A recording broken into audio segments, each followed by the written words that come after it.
Hey everyone, my name is Victor Melchor and welcome back to the channel. Today we're going to be talking about my experience shooting on my phone and the Moment Anamorphic Lens.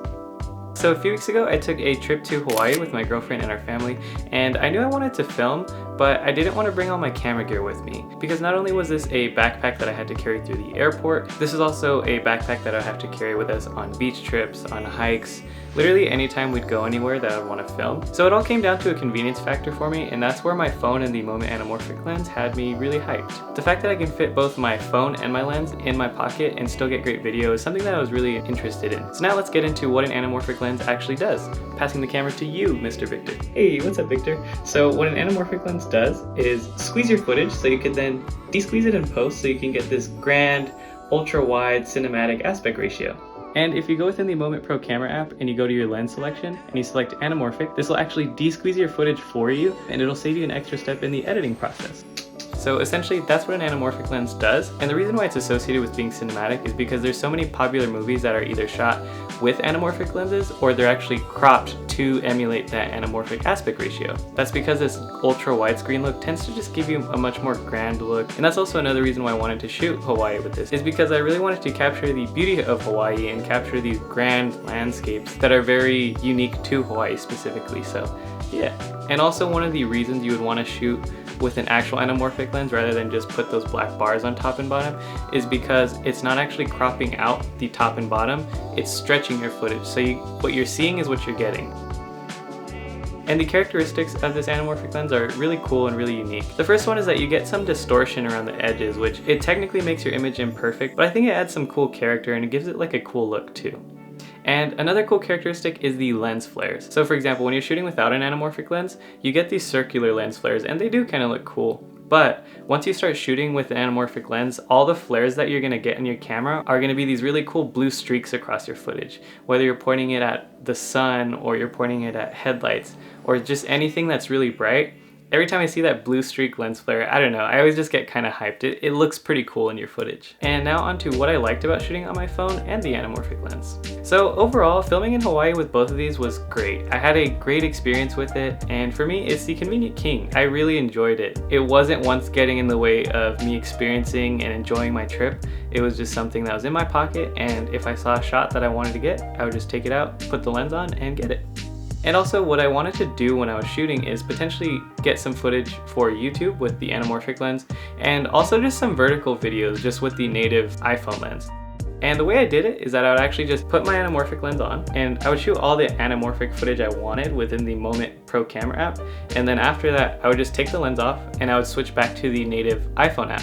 I was able to film a fun little food TikTok and vertical video for Instagram Reels, but I was also able to shoot some cool little cinematic shots that I really wanted to get with this lens. And again, it was all seamless, the apps weren't buggy at all. It was really fun experience. Truly what stood out to me is how good phone quality has gotten, both for pictures and videos. It's so good that I feel like aside from the trained eye of photographers and filmmakers, your general audience isn't gonna notice that much of a huge difference. And say the videos I shoot on my phone are getting like 1,000, while people are going out and shooting cinematic videos on their iPhones and getting millions of views on TikTok or Instagram Reels. Not that views matter, but I guess my point that I'm saying is that you could definitely get great exposure and shoot a lot of really great stuff with your phone. So I feel like the barrier of needing a professional camera is slowly kind of closing in. Also, what I really liked is that you do need a case to run the Moment lens and connect it onto your phone, but they make a lot of really nice cases. This is the thin case and it's not clunky at all. I really like the color. I have this case on my phone all the time, regardless of if I'm actually shooting with the lens or not. So that's everything I liked, and now on to what I didn't like. This is a very short list. It's actually only one thing.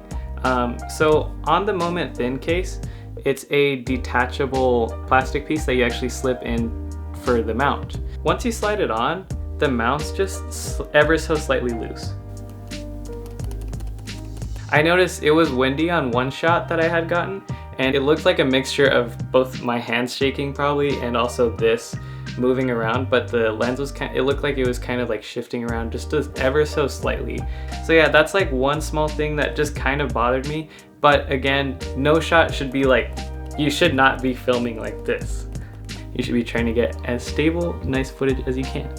Just a quick tip for anybody that's shooting within the Moment app. I noticed some of the shots from the Moment app didn't look as crisp as others when I was watching it on my phone, and I believe the reason behind that is because you need to go within the app and go to your bitrate setting and switch it to high. This will give you the opportunity to capture the highest amount of information you can within your footage. So that's all. I wouldn't consider that a negative. I would just make that a note to change that setting yourself. Hey everyone, Editor Victor here. I noticed I was going on a little bit of a rant in my conclusion, so I just wanted to make this a little bit more concise. For anyone that wants to dive into filmmaking and take the time and invest into cinema cameras, by all means you totally should. I just wanted to make this another viable option for someone who doesn't have it within their budget to go out and buy a camera. And I don't think we should look at this as a direct comparison to our cameras. I think we should look at it as another tool to create and have fun.